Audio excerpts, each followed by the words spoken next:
Tudo bem? Tudo bem? Boa noite. Boa noite. Que prazer conversar com você Ah, aqui. muito obrigada por esse convite. Eu fiquei muito feliz e a gente poder finalizar o ano com um tema tão importante, né? É verdade, muito importante. E eu já sei que você trabalha bastante com o tema da ansiedade. Uhum. A gente já se conhece, conheço a Juliana já há algum tempo. Conheci você através de uma aula que, primeiro, né, que eu vi que você apresentou uma aula bem interessante sobre o tema da ansiedade, se eu não me engano. Sim. E já há alguns anos. E aí eu tive a oportunidade de encontrar você nos congressos, né, de psicologia atomista, psicoterapia. Foi muito interessante. E a Juliana é uma pessoa muito boa, maravilhosa. Já vou começar introduzindo aqui um pouquinho do seu, Ótimo. para as pessoas que não conhecem, né? Essa live vai ficar gravada, depois nós vamos disponibilizando cortes e deixar depois toda ela disponível no YouTube também, em outras plataformas. Aí Perfeito. você pode usar também, Juliano, como você quiser, né? Tá ótimo. Porque eu sei que final de ano muita gente não consegue estar presente aqui ao vivo, né? Acompanhar simultâneo, mas depois eu sei que muitas pessoas vão gostar de ter contato com esse conteúdo, porque é muito importante mesmo. Então, Juliana, conta para nós aí, eu sei que você, é, eu coloquei ali filha de Deus em primeiro lugar, Hum. a nossa identidade como cristãos, nós somos cristãos, cristãos católicos, né?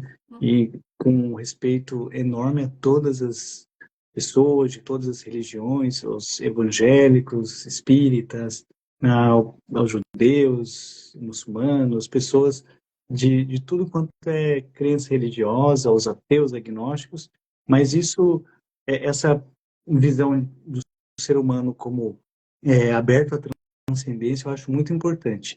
Eu sei que você tem um conhecimento, trabalha também com a questão da terapia cognitivo-comportamental, tem conhecimento de logoterapia, que é a terapia do sentido da vida, conhecimento de psicologia atomista, que aborda um aspecto antropológico, né, do ser humano, muito interessante. Então, vamos lá. A Juliana é uma filha de Deus, que é casada.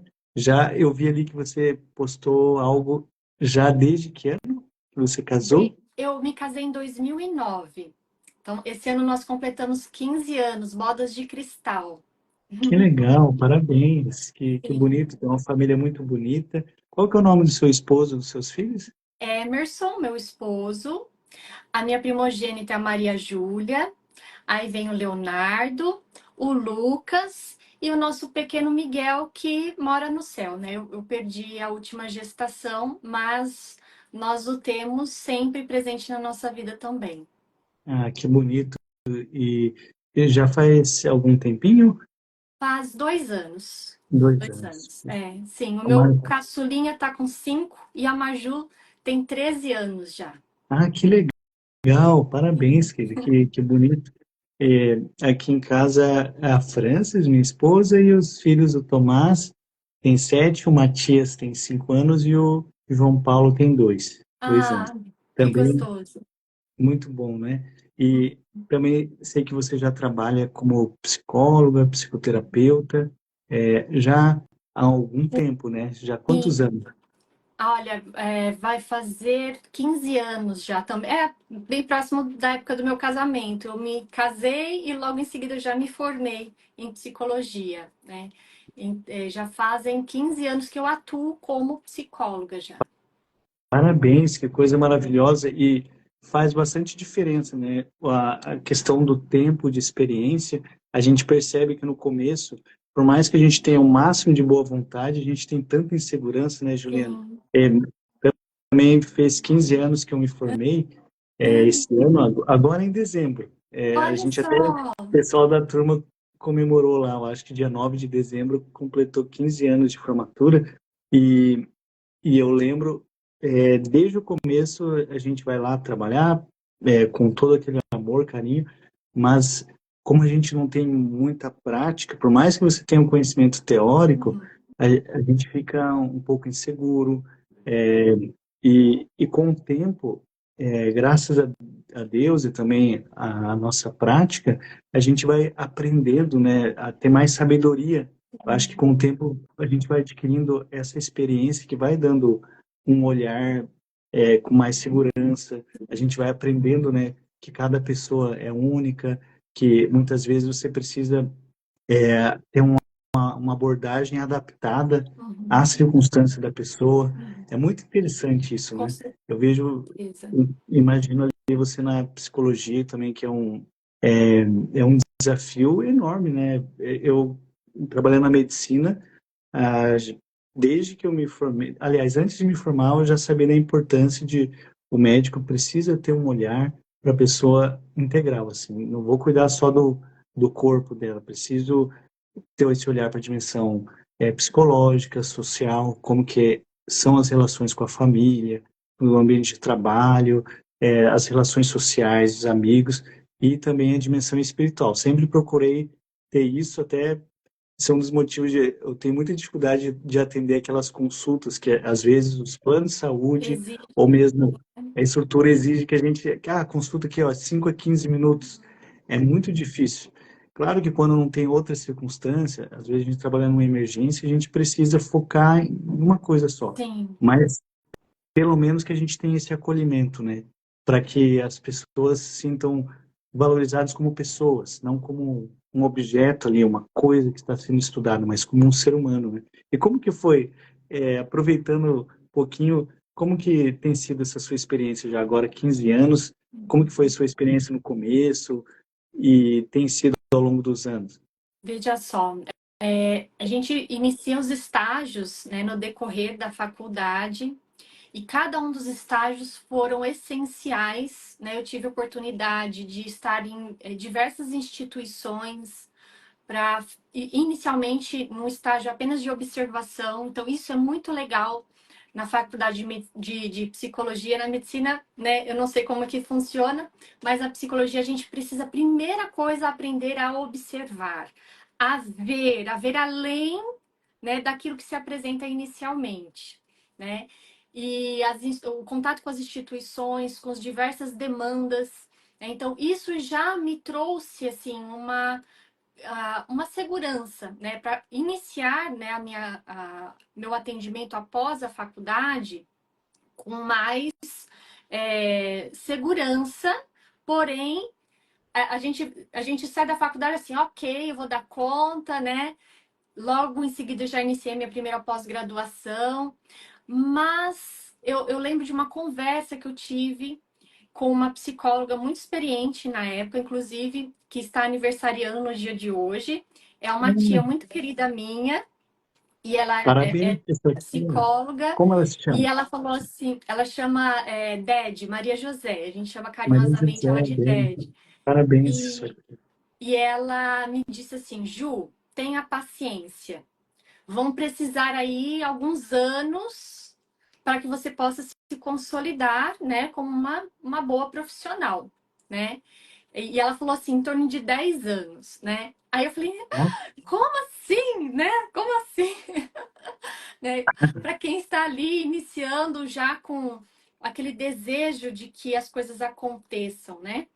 E de fato, hoje, olhando para trás, aí com quase 15 anos de formação, como foi importante toda essa trajetória que eu trilhei, né? Então, atualmente são 3 pós-graduações e diversos outros, nem sei quantos, né? Cursos de extensão, de formação, que, né, incontáveis, justamente porque no decorrer dos atendimentos a gente esbarra com a nossa limitação. É verdade. E isso que E, você está falando, como é importante, primeiro, a questão da humildade do profissional, né, de saber que a gente não sabe tudo, sim, que o nosso conhecimento é limitado e a gente precisa buscar uma formação, né? E em quais áreas que você fez a pós-graduação, para quem ainda não conhece você ou, não, ou conhece um pouquinho então, só? inicialmente eu me direcionei para psicologia comportamental. Então, eu fiz terapia por contingências de reforçamento, foi a minha primeira pós-graduação. Em seguida, eu fiz uma pós-graduação em psicopedagogia clínica e institucional, porque desde a faculdade eu sempre tive um sonho de trabalhar em escolas, com famílias, né? Pensei na psicologia infantil.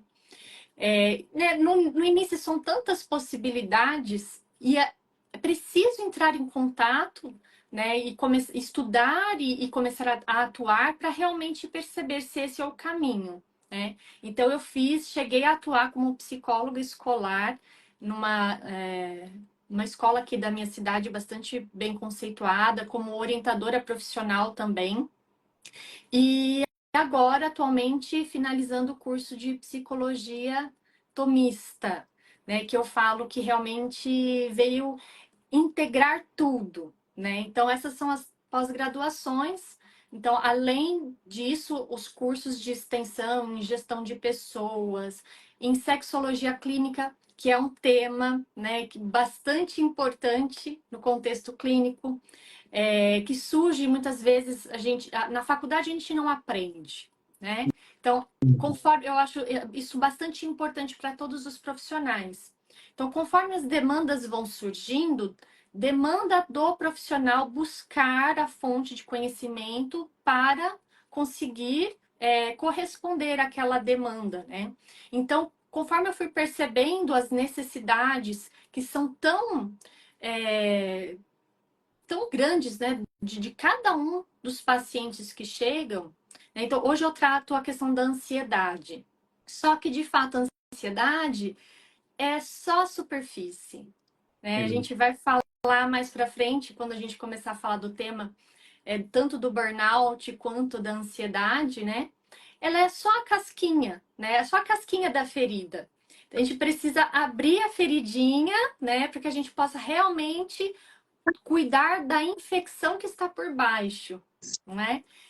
Então, conhecendo isso, entendendo isso, então, na minha primeira pós-graduação, psicologia comportamental, era muito importante, me dava bastante técnica para ajudar de uma forma bastante objetiva. Eu já atuei também em plantão psicológico aqui na cidade, que vinham casos, né, com bastante necessidade de uma atuação objetiva e pontual. Então, isso me deu muita experiência. Eu atuei em plantão por mais de 5 anos depois da minha formação como voluntária, né? Esse também é um dado assim que eu sempre, no começo da minha formação, eu sempre busquei estar onde os pacientes realmente precisavam, né? E ali eu tinha oportunidade de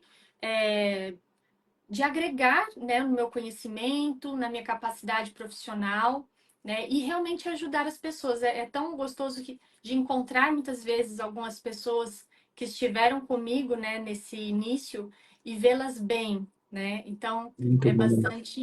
é muito bom, muito bom. Interessante, olha, eu pergunto disso porque eu encaro mais como uma conversa. A gente divulgou a partir de ontem, esse meio em cima da hora, porque, Sim, porque essa conversa eu já gostaria de ter com você há muito tempo. E também agora, final do ano, eu acho que a gente tem que falar mesmo, aproveitar essa oportunidade de tempo, essa janela de oportunidade que surgiu para você e para mim, e uhum. depois a gente aproveita para disponibilizar essa live. A gente vai continuar. Eu acredito que a partir disso, se você tiver interesse, também vai ser uma honra a gente conversar mais, outras oportunidades ainda para a gente aprofundar mais o tema. Com Mas certeza. eu quero aproveitar para eu conhecer também mais e deixar as pessoas terem a oportunidade de conhecer mais a Juliana profissional, Juliana pessoa. E eu ouvi aqui que até recebi os seus livros aqui em casa, muito obrigado. São livros muito interessantes para criança. A gente recebeu os seus livros. São 3 livros que você já escreveu, livros que já foram publicados, e 3 e-books, né? Então, como seriam 6 livros ao todo, e são 3 livros livro mesmo, e 3 e-books. Me explica como que é isso. Para mim que eu já ia falar que são 6 livros publicados. Como que é? O primeiro livro é o dos temperamentos, que é um tema assim né, que eu amo demais, e eu tive a oportunidade recentemente de ver o meu livro sendo retratado por um espetáculo de dança de um balé daqui da minha cidade. Que Eles, legal. nossa, foi muito legal mesmo, muito legal mesmo. Descobrindo o meu temperamento. Sim. E eles trouxeram toda a parte filosófica no espetáculo, né? Desde Hipócrates, né? Sobre os elementos, a simbólica dos elementos, né? O fogo, a água, o ar, a terra. E falaram sobre as virtudes e os vícios de cada temperamento durante o espetáculo. Então, assim, foi algo assim maravilhoso de poder, né, Maravilhoso. ver ali, né, materializado. E saber que o livro realmente chegou a inspirar, né? Que outras pessoas desejassem transmitir essa mensagem de outras maneiras, né? Olha só que coisa, né, linda, né? Se pensar que em cada dia de espetáculo a plateia estava lotada aqui no Teatro Municipal, eu não sei, vamos pensar em torno de 300 pessoas, né? Foram 4 dias de apresentação, então em torno de 1.000 pessoas tiveram contato com este tema, né? Os livros foram entregues também para todos os alunos do balé.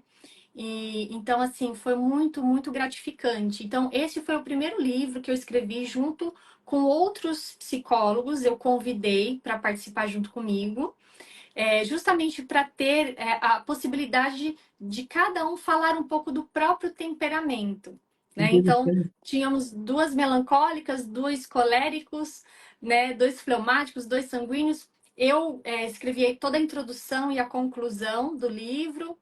E então a gente conseguiu realmente trazer numa linguagem, então, por exemplo, quando o colérico vai ler sobre o colérico, né, é uma linguagem que ele vai entender melhor. Imagina um melancólico escrevendo sobre o colérico, né? Até a forma de falar, até a forma de transmitir essa mensagem é muito próprio, né? Então eu tive esse cuidado para que a pessoa realmente pudesse se identificar, até mesmo na forma de escrita, né, daquele conteúdo. E aí, inicialmente, foi um e-book, Sim. né, e depois se transformou num livro impresso. É uma publicação independente atualmente, né? Ah, perfeito. Então você começou, e isso é uma dica que é interessante Uhum, para os profissionais que têm interesse uhum, futuramente em escrever livros. uhum, Isso é legal que a gente, hoje em dia, tem essa informação que é descentralizada, que uhum. através de outras pessoas a gente pode se inspirar também. Então, eu me inspiro em você também. É, eu tenho um livro também que é escrito assim, que com publicação aquele de SBN, que é um livro sobre a, a primeiros socorros em crianças. Então, que é Olha que um e-book legal. que eu tinha publicado já há uns 2, 3 anos. Eu pensei, por que não fazer dele um livro, né? Porque Uhum. eu disponibilizei para algumas pessoas e fiz o livro. Então, eu não sabia dessa possibilidade de transformar, e não é tão difícil como as pessoas pensam, né? Você Sim, não precisa fazer tantas cópias, muitas vezes a gente pensa em toda a dificuldade e acaba perdendo uma oportunidade, né, de transformar as ideias boas, trabalhos interessantes que podem ajudar as pessoas em livros. Então, isso é muito interessante. Que legal que você falou. Então, primeiro e-book, aí transformou em livro. isso. E, e daí, então, eu descobri no meu temperamento, lá na Terra do Contrário, Sim. ou não por O acaso, são Não escritos. Furacão, ele vai ser publicado agora em 2025. Opa, Sim, já estão dando um spoiler. opa, informação fresquinha. Estarei presente, se tudo der certo, na Bienal do Rio de Janeiro no próximo ano, Que com a legal. publicação deste livro. E o Lá Maravilha. na Terra do Contrário foi publicado agora em 2024 e foi baseado numa música do Padre Zezinho, né, que tem o nome Lá na Terra do Contrário, né, Olha que que foi uma legal. música que acompanhou a minha infância. Eu cresci ouvindo as músicas do Padre Zezinho, né? Ele tem músicas, você que tem crianças pequenas, nossa, são músicas maravilhosas, né? É Maravilhosas, que trazem mesmo. sempre uma boa mensagem e trabalham também todo o desenvolvimento da linguagem. Eu cheguei a ver uma entrevista do Padre Zezinho que ele fala isso, que a preocupação dele é que as músicas trabalhassem de alguma forma o desenvolvimento da linguagem das crianças, né? Então, são músicas realmente que valem a pena conhecer. E aí, eu, como uma boa melancólica, né, guardei isso no meu coração, né, e compartilhei com as minhas crianças e ouvindo a música com os meus filhos. E ali eu já, né, já psicóloga, né, e aprofundando meus conhecimentos, fiz a certificação do Dr. Ítalo Marcilli, né, na primeira turma, fiz a formação das 12 camadas, e ali surgiu a inspiração da história, né, que é justamente uma menina que quer fugir para a terra do contrário, porque ela tem os irmãos pequenos e ela não tem toda a atenção que ela gostaria, e aí ela fica brava, ela tem um temperamento forte, e ela quer fugir para a terra do contrário, né? E aí toda a história fala sobre isso, né? E se valeu a pena, né? E onde realmente ela encontra a verdadeira felicidade. O que precisava acontecer, o que precisava mudar para que ela e a família, a mãe, os irmãos realmente pudessem ser felizes, né?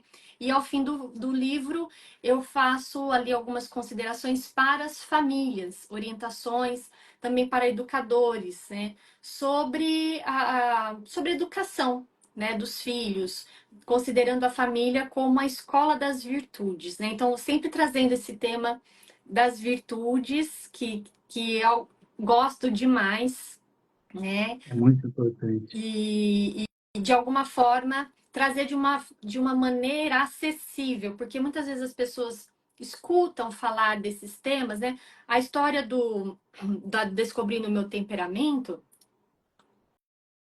a ideia de escrever foi justamente trazer esse conceito dos temperamentos de uma linguagem acessível, né? Porque, né, estudando, eu tive muita dificuldade, né, de realmente entender, de identificar o meu temperamento. Então, a ideia foi escrever um livro acessível, né, para que eu pudesse compartilhar com os meus pacientes, né, e a gente pudesse realmente ajudá-los a ter essa identificação. Então, trazer conceitos que muitas vezes são difíceis, Uhum. né, de uma forma acessível para todas as pessoas. E o Não Furacão, que vai ser publicado agora no próximo ano, também traz o tema das virtudes, especialmente a virtude da temperança, Olha né? que legal. E aí o trabalho da importância do não, né? Então, hoje se fala tanto, por exemplo, da psicologia positiva, né? De que a criança não pode ouvir não, que você não pode, que você vai traumatizar, a criança não entende o não, e etc, né? Existem muitas teorias e de tudo a gente tem que tirar o que é bom, né? Sim, Mas infelizmente as pessoas acabam reforçando o que não é bom, né? é verdade. E divulga mais justamente essa. Então, a ideia é trazer uma perspectiva de educação, né? Trazendo o que a gente vê na atualidade. Quais são as consequências de uma educação que não educa para o limite, né? Isso. Então, vai ser essa a proposta do próximo livro. Impressionante. Tudo isso que você está falando tem íntima relação com o nosso tema, né, de ansiedade e burnout. Por Sim. isso que eu quero dar a oportunidade de você falar da sua formação, das suas experiências, da sua vida, e também falar um pouquinho sobre mim no começo, resumidamente. Eu passei por um burnout muito intenso em 2023, Uhum. e a ponto de ter muitas dores, um burnout que veio acompanhado de sintomas de fibromialgia intensa, assim, porque eu percebo que nós que trabalhamos com pessoas da área da saúde, ou professores, bombeiros, policiais, executivos, pessoas que trabalham com outras pessoas, cuidando de alguma forma, seja cuidando da saúde, da segurança, é, cuidando da educação de outras pessoas, a gente tem que estar voltado para o outro. E a relação humana, relação profissional, cliente, ou médico-paciente, psicólogo-paciente, é uma relação que exige muita atenção. se você quiser realmente fazer o bem para as pessoas, resolver o problema dela, você não consegue estar fazendo outras coisas, assim, desatento, né? Você precisa estar atento. E esse processo sempre é um processo que a gente padece também. Eu percebo que, em algum grau, mesmo que você seja uma pessoa bem resolvida, mas isso toca o nosso coração. O sofrimento das outras pessoas também, para quem tem empatia, gera algum grau de sofrimento para nós. A gente quer resolver isso. Então, eu percebo que muitas pessoas acabam descuidando de si mesmo. Aconteceu comigo. São 15 anos trabalhando como médico, 6 anos de faculdade de medicina, já dá 21 anos. Uhum. Mais ali o ensino médio estudando muito. Então, já naquele ritmo, desde os 13, 14 anos, já dormindo pouco, focado, preciso passar no vestibular de medicina. Aí passa na medicina. A própria faculdade, que agora hoje está mais, aparentemente, um pouco mais humanizada, mas esquema de trabalhos, todo o reforço cultural, de que, eu digo, no caso da medicina, o médico, para ser médico, tem que sofrer, precisa trabalhar muito, você tem que ter uma saúde boa, aguentar noites e dias seguidos de plantão, Plantão. Uhum. você precisa ser quase um super-homem, uma super-mulher. Então, claro que não é dito isso com, assim, pode Não até é ser dito, não é declarado, declaradamente. mas culturalmente tem isso daí. O médico não vai ficar doente, a médica não vai ficar doente. Uhum. Ah, não, você tem que ser acima de tudo isso. É mais ou menos isso. E a residência médica é muito mais sacrificante, hoje em dia é um pouco mais humanizado na maior parte dos locais, mas ainda assim a gente, além da carga de 60 horas semanais, que é a média, geralmente os médicos têm uma carga horária prática, na realidade, muito maior do que isso, né? Então, eu lembro que eram 100, 80, 100 horas por semana em muitos casos, né? Nossa. Então, na clínica médica, cardiologia que eu fiz, e sempre gostei de tudo. Eu acabei indo por essa área porque era uma área que poderia me dar mais contato direto com o paciente, ter ali atendendo em consultório ou em hospitais, que eu sempre trabalhei com um pouco de tudo. Em consultório, em emergência, UTI, enfermarias, ah, em vários ambientes, no pré-hospitalar, em SAMU e outros serviços de atendimento pré-hospitalar. Então, eu sempre gostei, talvez o temperamento sanguíneo já gosta de multiplicidade, né? Até por ser também esse temperamento já favorece quem quer fazer, estar em vários ambientes, né? E, e eu percebi que ótimo, assim, me sentia realizado, podendo ajudar as pessoas, mas durante todo esse tempo tive o benefício da juventude, que daí dormia pouco, atividade física, apesar de saber que é importante, fazia, mas na medida do possível, começava ali a fazer uns exercícios, mas daqui a pouco plantão, e daí a gente sempre dá aquela desculpa, não, mas na próxima, tal, tá pesado aqui, vou fazer só uma caminhadinha, aquela irregularidade na atividade física, e a alimentação também, apesar de a gente tentar cuidar da nossa saúde, no caso, eu digo isso que é uma realidade de muitos médicos, né? E provavelmente de outras profissões também, dependendo do estilo de vida, você vai lá para plantão, acaba comendo fast food ou comidas que tenham uma qualidade duvidosa. Então, sono, que é o principal, que é o mais prejudicado, alimentação e atividade física ficam prejudicadas. Isso ao longo de muitos anos, no meu caso, 21 anos, assim, dormindo muito mal. Tinha época que eu dormia menos de 4 horas por noite, durante vários dias seguidos, né? Então, já cheguei a fazer 6 dias e 5 noites seguidas de plantão. Olha só, o nível quando eu era bem jovem, tipo com Meu 24, Deus. 25 anos, eu aguentava. Então, eu achava que eu estava ótimo, assim. E não Uhum. é por doença, porque você poderia ter um paciente com transtorno bipolar, em fase de mania, consegue trabalhar bastante, né? Mas não era questão cultural e que eu achava que tinha que ser aquilo. Claro, eu não quis fazer isso, mas quando as escalas chocam, assim, você não tem muito o que fazer, não consegue trocar os plantões, aconteceu durante a residência que eu tive que fazer isso. Então, eu vejo que em todas as áreas da saúde, e pela experiência pessoal na medicina, existe essa cultura de excesso de trabalho, de alta produtividade, e não sei se já aconteceu com você isso, mas eu lembro que nessa época eu me sentia até mal um dia que eu estava de folga, assim, um final de semana, que me sentia como se estivesse vadio. Só para você ter uma ideia do nível que a pessoa se acostuma a trabalhar tanto, e eu tenho certeza que muitos médicos vão se identificar com isso, provavelmente profissionais, executivos ou psicólogos que estão acostumados a trabalhar tanto que daí o dia que você tem de folga você não se permite se descansar. Então, aí tive esse burnout. E apesar de que sempre procurei trabalhar a saúde mental com os pacientes, comigo eu nunca tinha tratado desse tema a fundo. E comecei a estudar, quis fazer uma pós-graduação em psiquiatria e fiz também já tinha feito as certificações ali do Dr. Ítalo, né? Ítalo Marcilli, as 12 camadas da personalidade, território humano, toda aquela formação que é muito interessante que o Dr. Ítalo passa, que ele acabou divulgando vários campos, né, de conhecimento que já eram estudados às vezes no exterior, que no Brasil se falava pouco. Eu tive contato com os temperamentos na época da minha juventude, com 14 anos. Olha. Eu tive contato com alguns livros que falavam um pouco de antropologia, mas na linha dos...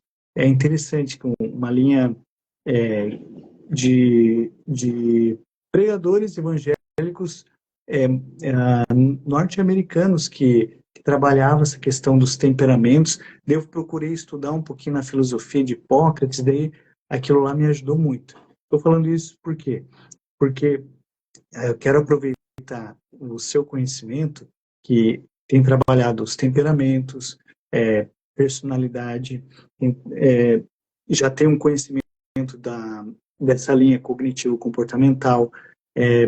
A gente também, nós somos colegas da pós-graduação de psicologia atomista, e aí a gente consegue amarrar esses conhecimentos do ponto de vista antropológico, como o que é o ser humano, como a gente consegue trabalhar diversas linhas da psicologia, da medicina, seja cognitivo-comportamental, logoterapia, psicologia atomista. Tem muita gente que gosta da Gestalt, psicanálise, o psicodrama. São várias linhas, né? A psicologia humanista. Hoje em dia tem o existencialista. Hoje em dia tem várias opções, né? Sim. Mas como conseguir amarrar isso para que a pessoa consiga ter essa autoconsciência, que para mim demorou, apesar de eu sabia o que era o correto, mas eu me colocava como se fosse um observador externo, não estava me analisando como uma pessoa que também precisava cuidar da sua saúde. Só quando realmente fiquei de cama, ele fiquei uns 4 meses que não conseguia nem andar, fiquei com muitas dores, assim, tendo que tomar medicações em doses muito altas para conseguir desinflamar um pouco o corpo. E olha que eu sempre fui bem duro de queda, assim. E justamente por isso, por não me cuidar, aí acabei me interessando muito por esse tema, porque vi que é uma realidade brutal, não só no Brasil, no mundo inteiro.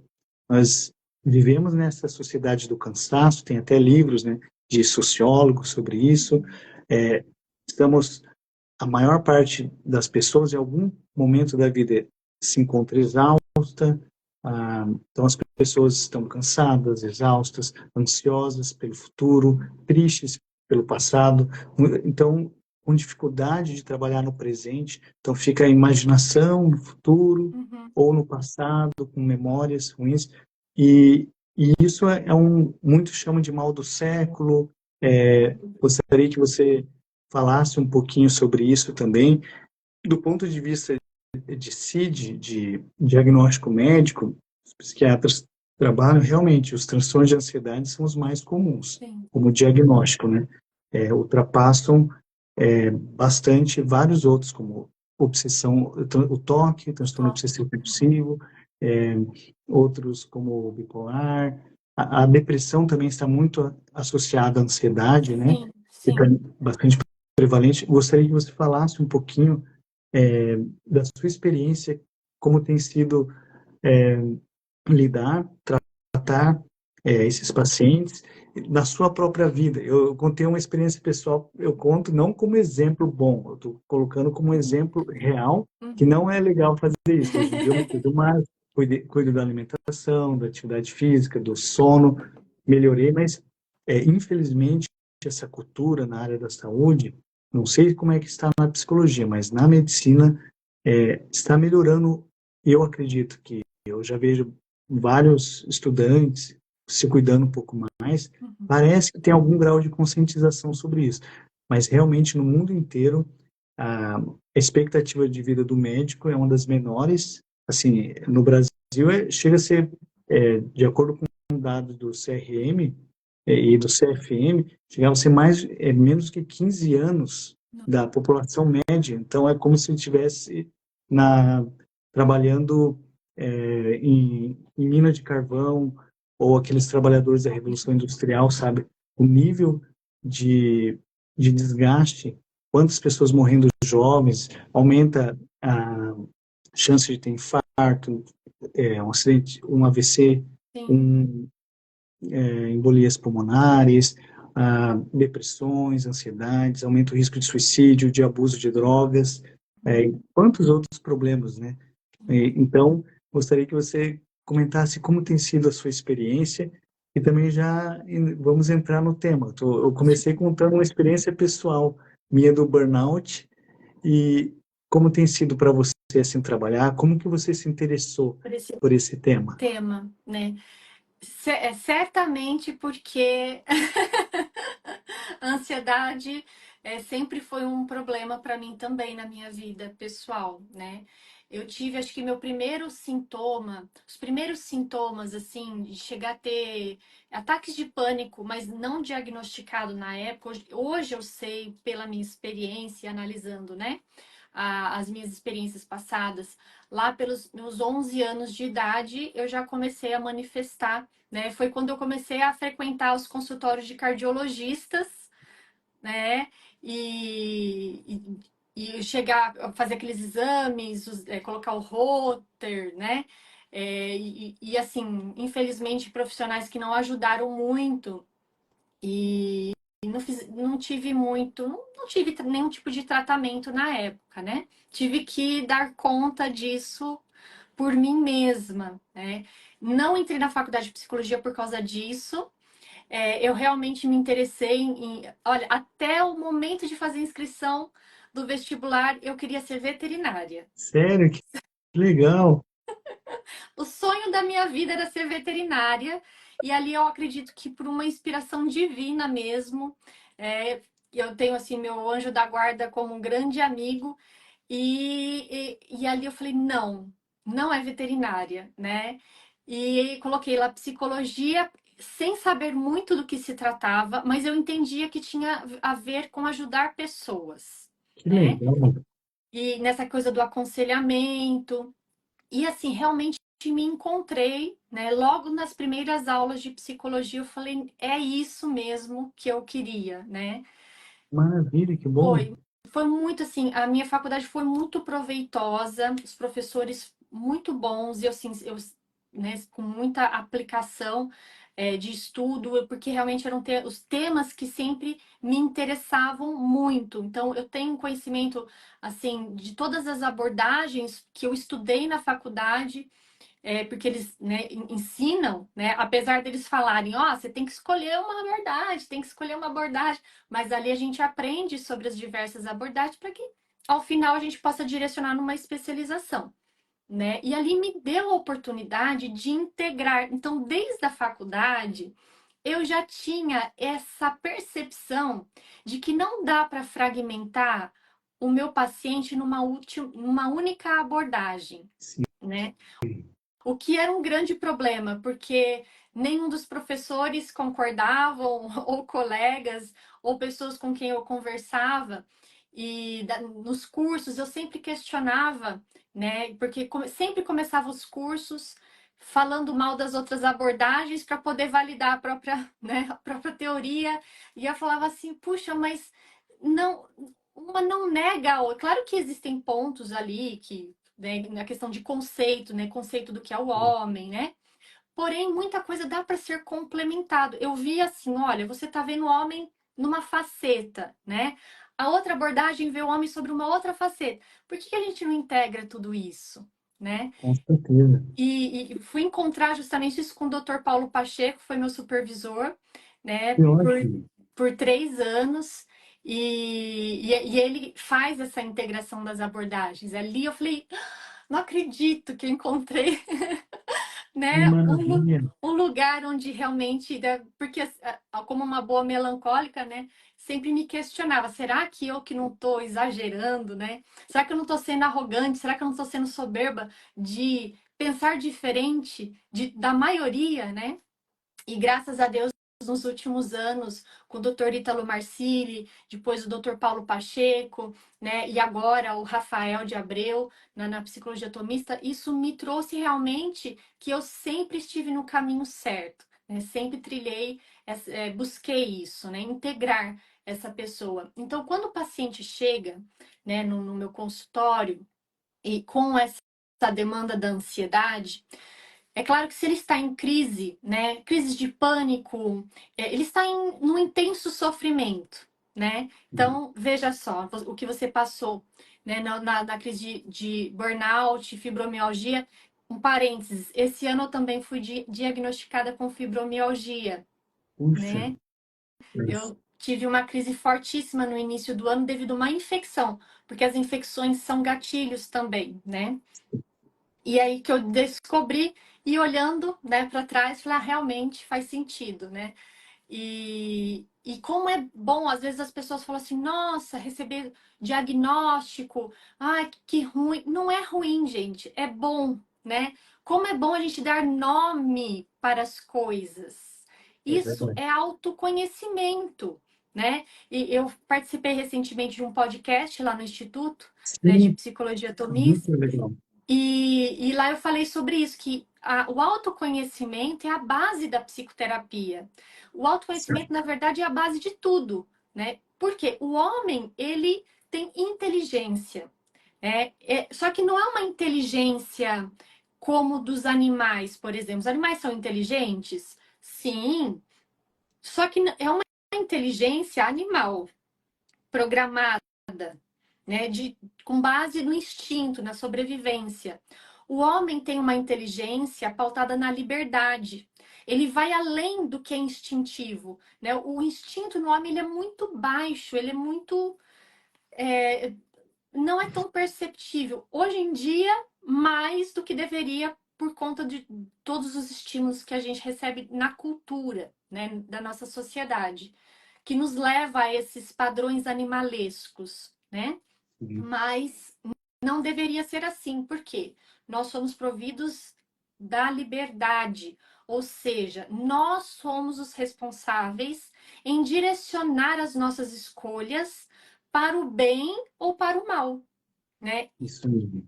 E o que é isso? É o exercício da prudência, da virtude da prudência, que é o discernimento do que é bom e do que é mal.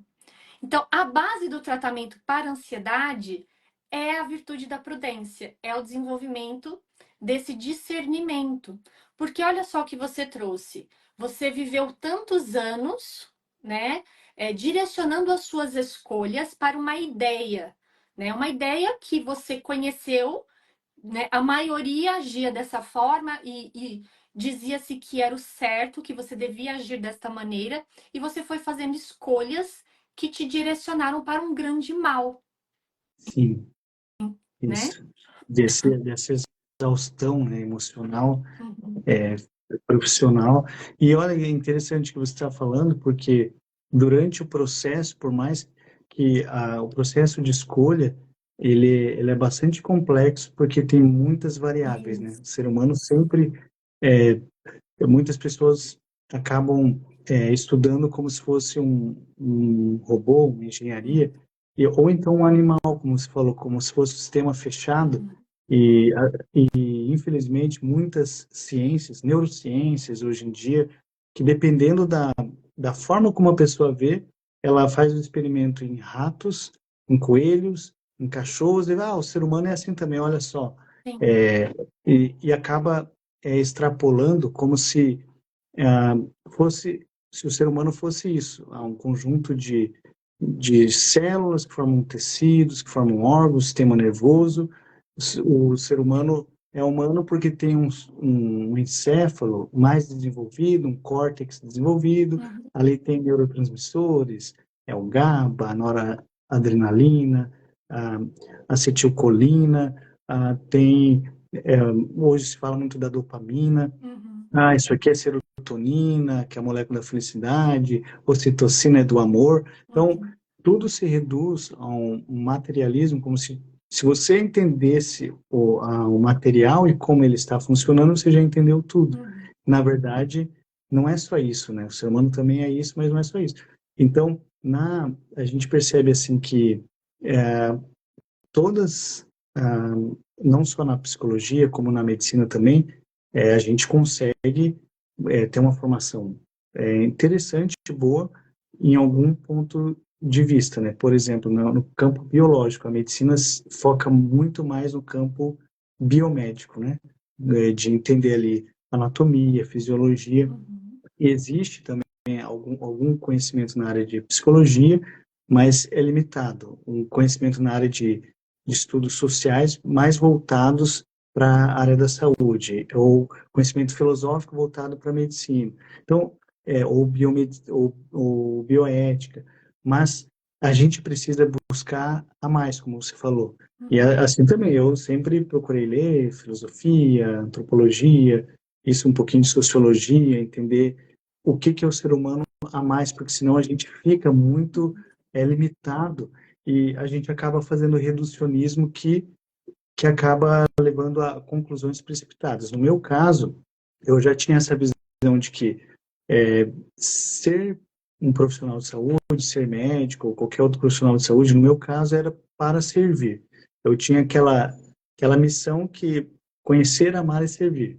Eu penso que o sentido da vida humana é o conhecer, porque o ser humano, por ser um ser que tem inteligência e vontade, através da inteligência, ela é dada para que a gente conheça as coisas. A gente até tem um versículo bíblico que diz que a glória de Deus está em esconder algumas coisas para que o ser humano possa desvendar essas coisas, descobrir os mistérios de Deus, né? Então, se não me engano, é no Velho Testamento, se não me engano, acho que em algum salmo ou provérbio, nos livros sapienciais.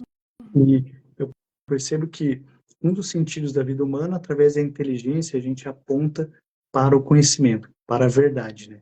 Nos transcendentais, a gente aponta para a verdade com a inteligência, para o bem através da vontade, né? Então, a liberdade é escolher o bem.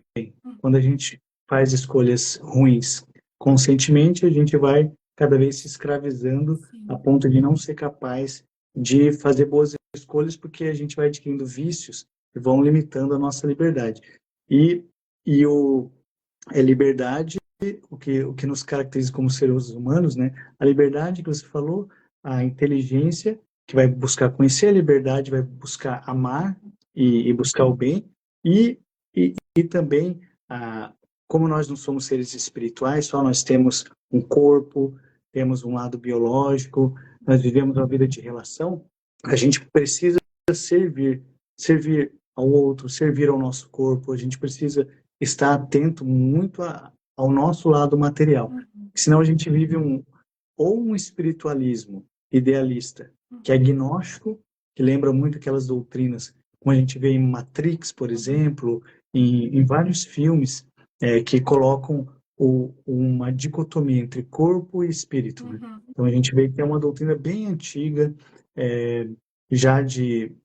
dizem que os pitagóricos, os filósofos lá, já desde a Grécia, que Platão também tinha um pouco dessa visão do mundo das ideias, que esse mundo material seria um mundo mau, que o demiurgo que criou esse mundo aqui, que é um mundo assim de confusão, um mundo mau, e o mundo bom mesmo, verdadeiro, é o espiritual. Então muita gente tem essa ideia, e muitos cristãos não percebem que nós que somos cristãos, a gente vê que o corpo é bom, que o mundo material é bom, a gente precisa conhecer a verdade, o bem e a beleza. E a beleza a gente tanto a verdade, todos os transcendentais, a verdade, o bem e a beleza, a verdade através da inteligência, o bem e a bondade através da vontade, que você vai procurar amar o bem, e a beleza é com seus sentidos também, obviamente, Sim.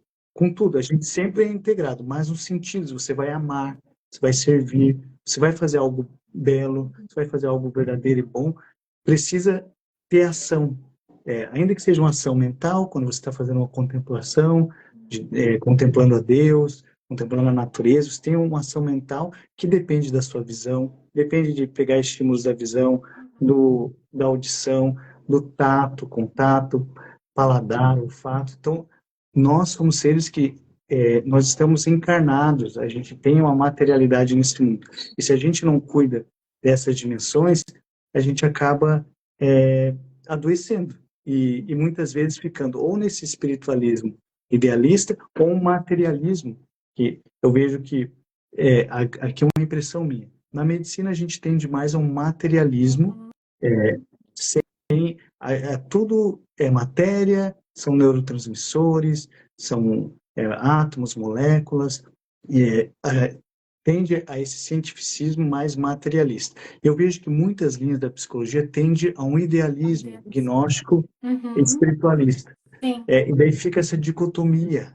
Sim. Então, isso aqui é tudo invenção, porque não tem evidência científica. O outro, isso aqui é tudo como se o ser humano fosse robótico, é uma coisa limitada.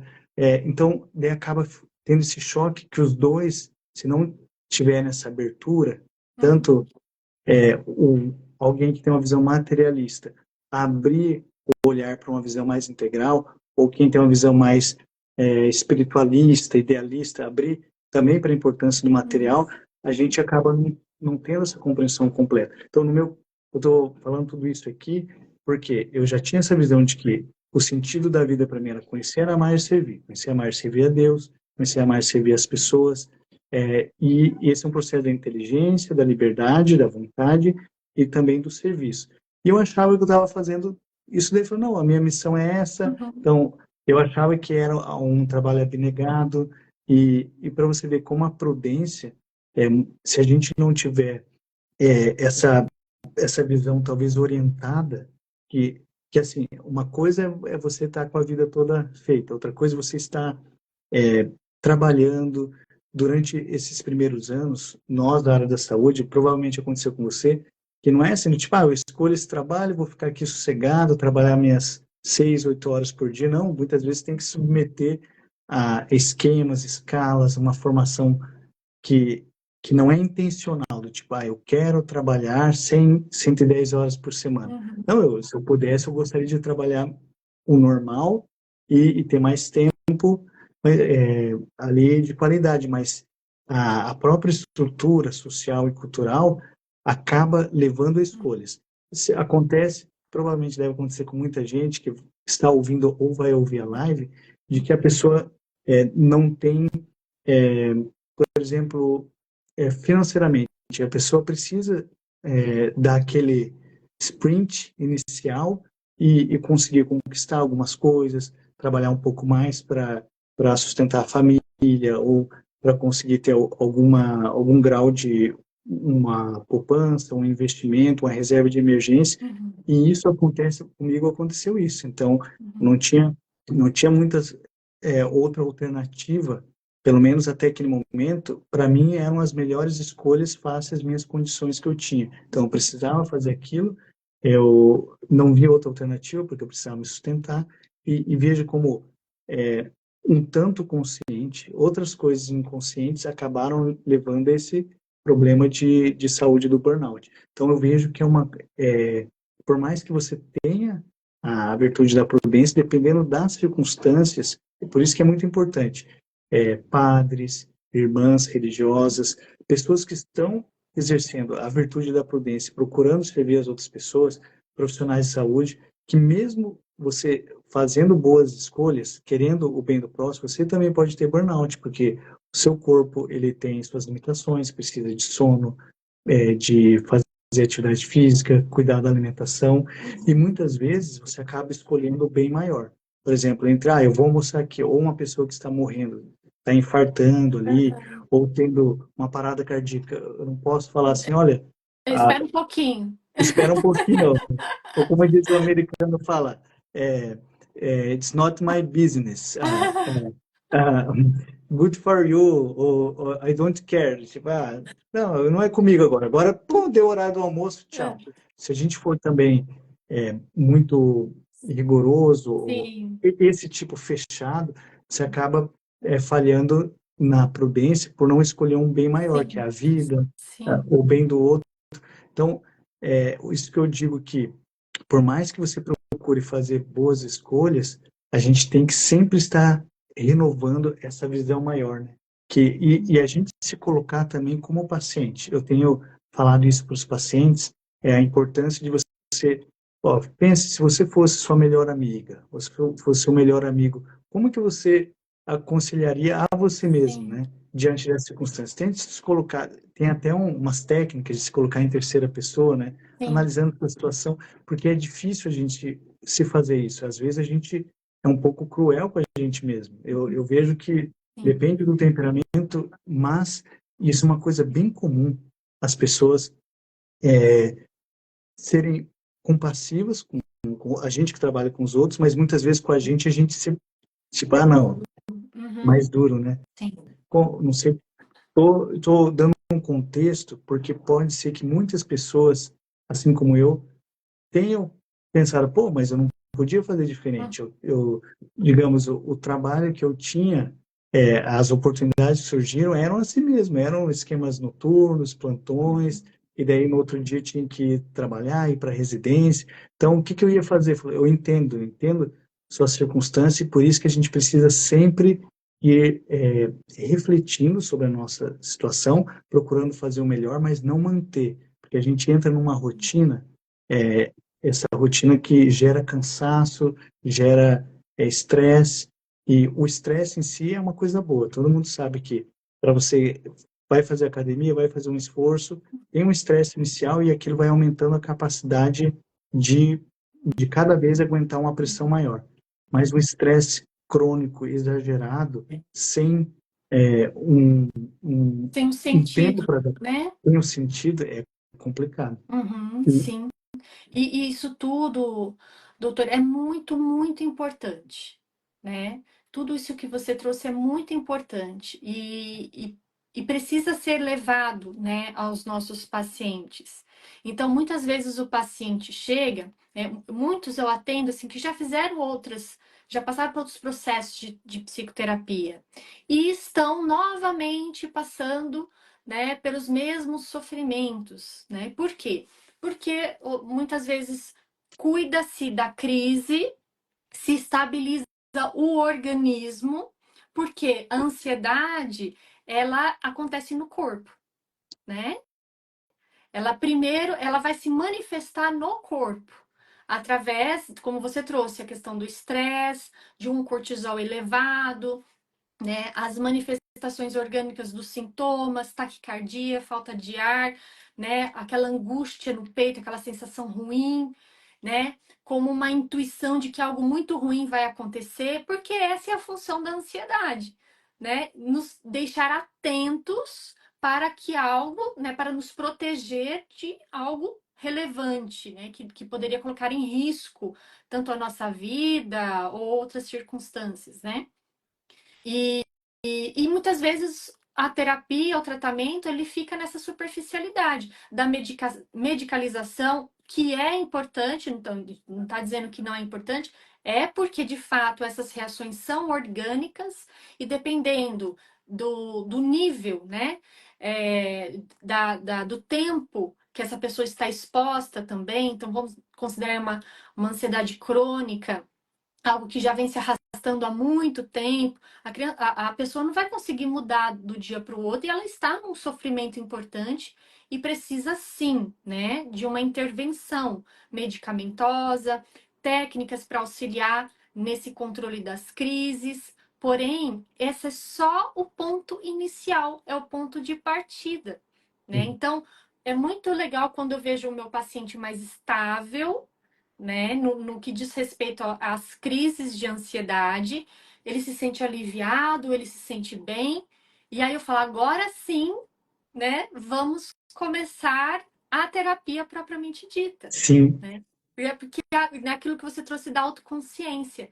Agora sim você pode aprofundar e começar a trabalhar essa autoconsciência, né? E entender a sua responsabilidade no seu cotidiano, nas escolhas que você faz no seu cotidiano. Então, como você trouxe aí dos profissionais da saúde, que muitas vezes fala, puxa, eu não tive opções, outras opções, eu precisei, certo? E agora, né? E agora?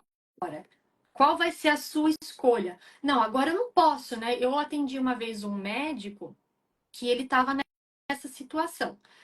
Ele já era formado, só que ele ainda não tinha entrado na residência, porque a namorada, que era médica também, tinha engravidado, eles resolveram casar, ele falou assim, a gente ficou na contramão. Porque geralmente o médico se forma, faz a residência, depois que ele casa e tem filhos, né? isso mesmo. E eles, né, casaram e tiveram a filhinha deles durante a faculdade de medicina. Os dois. Então, eles já, quando eles se formaram em medicina, eles já precisaram começar a abraçar plantões, a trabalhar tal, para sustentar a família, né? Sim, Só que os dois precisavam fazer a residência, porque não ter a residência limita demais a atuação, né? sim, E ali precisava fazer uma escolha, porque ele trabalhava em 3 empregos, fazia não sei quantos plantões por semana, né? Sendo alguns plantões de 24 horas, eles faziam um plantão de 24 horas, já entrava no outro emprego em seguida, ele ficava. Ele estava, né, imagina, né? Burnout, né? eu passei por isso, eu entendo. E tinha que estudar, porque a residência, né, não é uma prova simples de se passar. Ele falava, eu não consigo estudar para passar na prova. Olha só como é complicado, É né? complicado. É uma situação difícil. Porém, veja, cadê o bem maior? Isso, Muitas vezes, para a gente alcançar um bem maior, é preciso sacrificar outras coisas. isso E aí, mesmo. como é difícil abrir mão de um plantão que você vai receber ali, eu não faço ideia, né? Mas um valor considerável, né? Por um plantão de 24 horas, Sim. ele falou, não posso abrir mão disso, E, financeiramente falando, né? Ah, porque eu tenho um estilo de vida, eu é tenho que manter isso. Ok, então você está fazendo uma escolha. isso mesmo. Entende? Então, assim, é preciso compreender isso, né? Que nós fazemos escolhas e não tem como ter tudo, Não tem. né? Isso mesmo. Não ao mesmo tempo, não na hora. Muitas vezes a ansiedade ela provém desse desejo, né? De que as coisas se realizem agora, né? Da forma como eu quero. E não é assim, como por exemplo, eu tô assim, então eu vou prestar a prova e vou passar. Só que daí tinha mais um porém. Para fazer a residência não pode trabalhar em outros lugares, Oh, meu pai. Mas né? esse eu. Tem mais esse. Sim. Aí teria obrigatoriamente que abrir mão de todos os empregos, dos plantões, etc., para ficar fazendo 2 anos de residência recebendo um salário. Isso é. Nossa, isso que você falou. Eu acho que é uma das coisas mais importantes, não só para nós da área da saúde, mas para todos, desenvolver a capacidade de escolher bem. Vamos lá, vale a pena a gente dar continuidade no tema e depois a gente remarca no outro momento e aprofunda mais. Perfeito, maravilha. Então, é, pessoal, olha só, fazendo um resumo, a Juliana, uma psicóloga que é também escritora de alguns livros muito interessantes na área de ansiedade e depressão, que é uma mulher que também é casada, tem filhos, tem uma formação muito interessante do ponto de vista psicológico também, acadêmico, alguém que trabalha na área de psicologia atomista, cognitivo comportamental, tem uma visão integral. E para quem não me conhece também, também sou profissional da área da saúde, sou médico, tenho formação também na área de cardiologia e clínica médica, fiz umas pós-graduações em psiquiatria, estou terminando, somos colegas na pós de psicologia atomista, fiz uma outra em psicologia na área da saúde. Nos últimos 3 anos da minha vida, tenho focado bastante na área de saúde mental, psiquiatria e psicologia, que sempre foi uma paixão minha, mas até não comentei, na época que eu me formei, eu tinha um pouquinho de preconceito. Eu amava a área, mas coisas que são coisas que a gente não consegue nem explicar o porquê. Eu falava, não, eu preciso cuidar da pessoa inteira. Eu achava que cuidar da saúde mental eu ia ter que me restringir somente a um aspecto psicológico, coisa que é bobagem, que hoje em dia a gente vê que sempre a gente está cuidando da pessoa inteira. Sim. Psicólogo também vai ter uma visão, vai ter um olhar, falar, olha, isso aqui é interessante você procurar um apoio de um nutricionista, fisioterapia, um profissional médico, e assim vai, né? A gente sempre tem esse olhar para ver a pessoa como um todo. Então, a gente estava comentando dessa importância de um olhar integral e, vamos continuar. Então, se você quiser, pode continuar. Como que você definiria ansiedade? Qual que é a diferença? Se alguém perguntar assim para você, Juliana, psicóloga, querida professora, como que eu vou dizer se eu sou uma pessoa ansiosa, se isso é normal, se é patológico, até que ponto isso pode fazer bem ou fazer mal? Como que você diria? Muito bem. Então, a primeira coisa, né, é saber que a ansiedade, ela é uma reação natural do nosso corpo. Então, todos nós somos de algum modo ansiosos, né? Isso faz parte do nosso organismo e é necessário. A ansiedade ela tem uma função muito importante, né? Que é justamente nos colocar em alerta diante de circunstâncias importantes ou de sobrevivência, né? Então, vamos pensar, uma pessoa que tem medo de altura. Então, ela vai visitar o Rio de Janeiro. E lá temos, né, o Cristo Redentor, tem o bondinho, né, do Pão de Açúcar. E aí, puxa, como é que eu vou ao Rio e não vou visitar esses pontos turísticos, né, tão lindos, famosos? Só que como lidar ao mesmo tempo com o medo, né, de altura que eu tenho há tantos anos e de repente ela começa a ter uma manifestação da ansiedade. Ela começa a ficar ansiosa, porque ela começa a antecipar, né? E aí que é um ponto importante. A ansiedade, ela está na nossa imaginação. O medo é próprio de um objeto. De novo.